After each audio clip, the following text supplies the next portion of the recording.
Regan Slaymaker for International Boxing News, and I have the pleasure to be joined by featherweight prospect Christian Fetti down the Matchroom gym today, mate. How are you? Yeah, good. How have you been? All good, mate. All the better since collaring you on the stairs on your second fight at York Hall. But it's been a bit of a crazy ride. Obviously, debut on Wasserman, second fight on Frank Warren, and it's looking like third fight back on Frank Warren and Queensberry Promotions, mate. Yeah, third fight back with Frank. Obviously, back at the York Hall. We love it at the York Hall, don't we? We always sell a few tickets there as well, which is nice.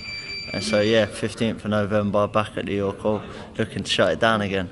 Definitely. I mean, it must be a nice feeling knowing that you had kind of your audition. Yeah. The audition clearly went well, and kind of, I mean, one of the best promoters, well, if not the best promoter in the country, kind of wants you on his show again. It must give you a bit of satisfaction there. Yeah, it definitely makes you feel good. It's an achievement in itself, like you say. So, like you say, the audition went well, and the rest is history. Now you're on a show next, and so on and so forth. Get as many fights as you can now, innit? Definitely as well. Do you think, kind of, obviously, if the boxing game, you keep impressing, you keep doing well on these shows, deals soon to come, may it potentially a sign of things to come? Don't say anything that will get you in trouble. I'm going to say this on camera now. Yeah, I think a deal is in the cards. We'll see what happens, but don't write anything off, and let's hope for the best. We definitely will, and I don't want to get you in trouble, Christian, so I won't pry too much on that. As well, mate, obviously, you train at TW1, but obviously good friends with Conor Ben down the Matchroom gym. He's not actually here today. I think he's feeling a bit under weather, but obviously it must be nice to kind of surround yourselves, obviously, with, like I say to everyone, I keep repeating it, 3 of the best prospects in the country over there. I mean, what's it like kind of mixing it with the best, doing some pads with Tony and John as well? Yeah, it's nice, like you say, being down there with, for example, George Liddard, Jimmy Sains, like that, they're all around my sort of age as well. So it's a nice thing of friendly competition. You're always pushing yourself, they'll push themselves, which makes you push harder.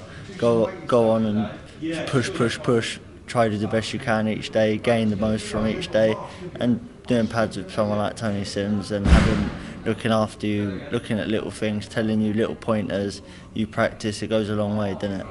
It definitely does, mate. Obviously, you're only 2-0 at the moment. Obviously, pushing on to 3-0. I mean, but in this short period of time, is there anything that's kind of happened in the pros that you might maybe weren't expecting, aside from weirdos like me putting a camera in your face? I don't think it's that I weren't expecting. I just think you're naive to it as an amateur, obviously. So I just think turning over pro is, people say, oh, it's completely different. You just think, oh, boxing's boxing, like it can't be too different. It's literally like 2 different sports. Like the amateur game to pro game is honestly 2 different sports.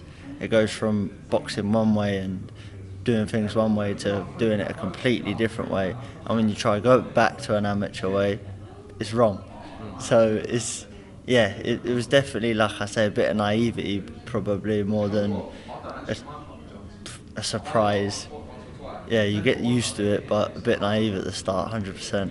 I'm glad you said that, because it shows that kind of all amateurs turning professional on the same page. I think Finley James, he said it perfectly. It's like basketball and netball. They're essentially the same sports, but yeah, they're different sports entirely. I've being in the gym, obviously just doing my session with Tony. Kind of, I like to watch you guys in here. It was literally the case of moving your foot an inch to the left and kind of rotating it more. Is it kind of those literally tiny changes that it seems natural, it seems normal, but you need to be told, no, put your left foot a little bit wide, right foot a little bit wider, and kind of rotate? Is it just those little things that kind of that you need to embed into your game now? Yeah, 100%. Everything is marginal. Like, as everyone says, gain 1% each day. A little thing, like you say, the left foot a little bit further to the left, the right foot a little bit further to the right when you're throwing certain shots, allows you to roll more, allows you to get that balance, allows you to rotate a little bit more. They're all marginal. It's all percentages that you add into your game.